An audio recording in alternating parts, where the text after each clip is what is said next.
Cik Hayati, pulanglah dulu. Pakai payungku ini.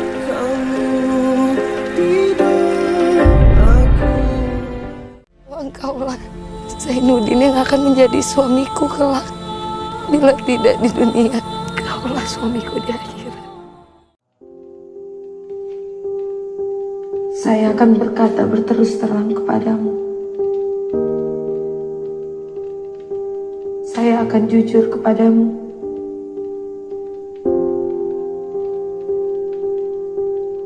Akan saya panggil kembali namamu, sebagaimana dahulu pernah saya panggilkan. Zainuddin, saya sudi menangguh segenap cobaan yang menimpa diriku, asalkan kau sudi memaafkan segenap kesalahanku.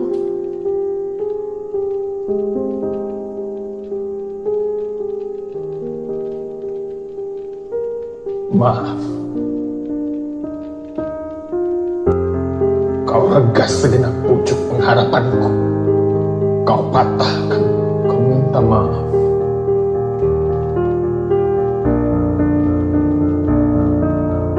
Mengapa kau jawab aku sekejam itu, Zainuddin? Sudah hilangkah tenang kita dari hatimu? Janganlah kau jatuhkan hukuman. Kasihanilah perempuan yang ditimpa musibah berganti-ganti ini. Iya.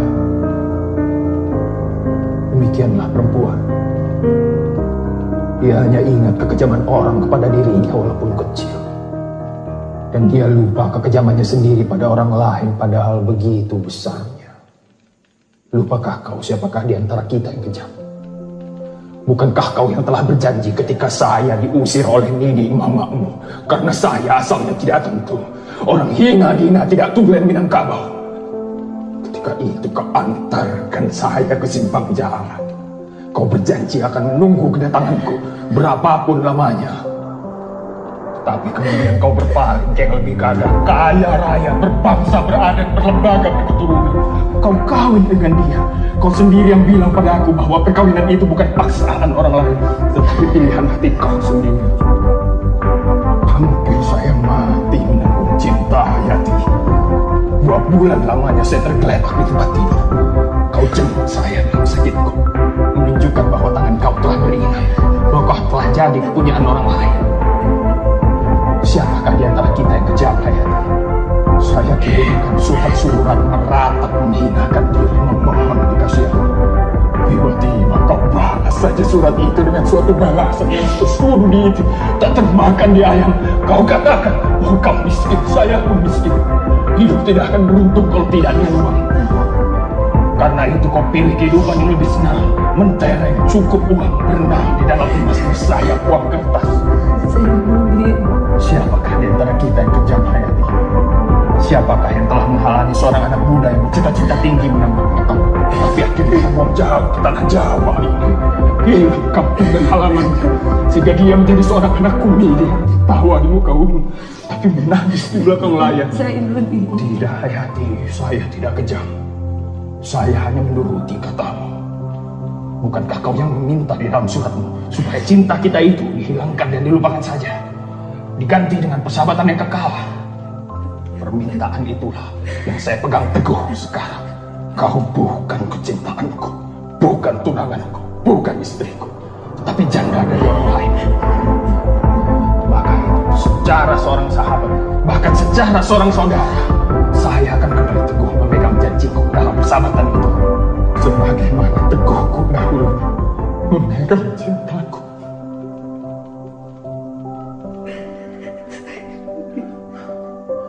Itulah sebabnya, dengan segenap ridho hati ini, kau kubawa tinggal di rumahku untuk menunggu kedatangan suamimu.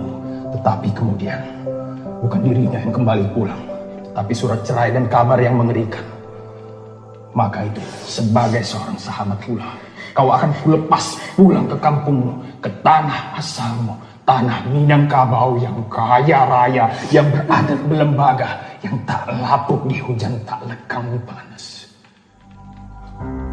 Engkau sepulang membawakan Sedri. Demikian pun uang yang kau perlukan. Dan kalau saya masih hidup, sebelum kau mendapat suami lagi, insya Allah kehidupanmu selama di kampung akan saya bantu.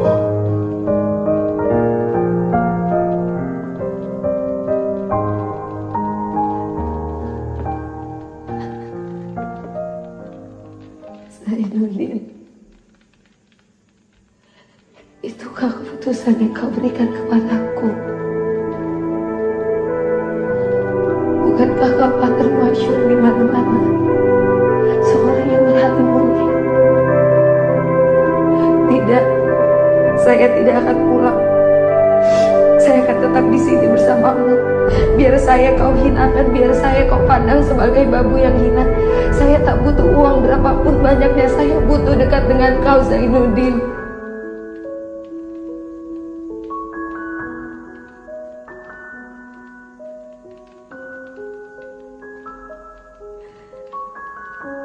Saya butuh dekat dengan kau.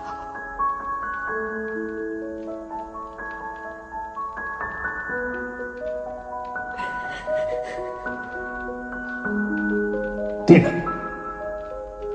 Pantang pisang berbuah 2 kali. Pantang pemuda makan sisa.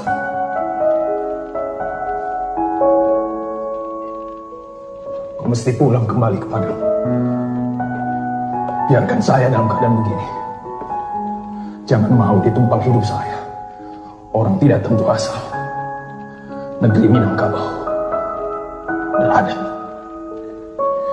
Besok hari Senin, ada kapal berangkat dari Surabaya menuju Tanjung Priok, terus kepada kapal Vanderwood.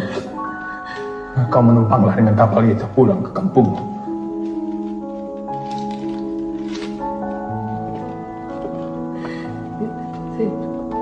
Buat belanja pulang.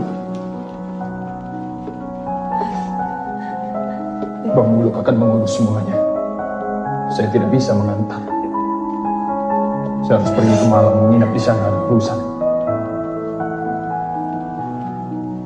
Kalau kau sudah sampai ke kampung, sampaikan salamku pada Engku Datuk.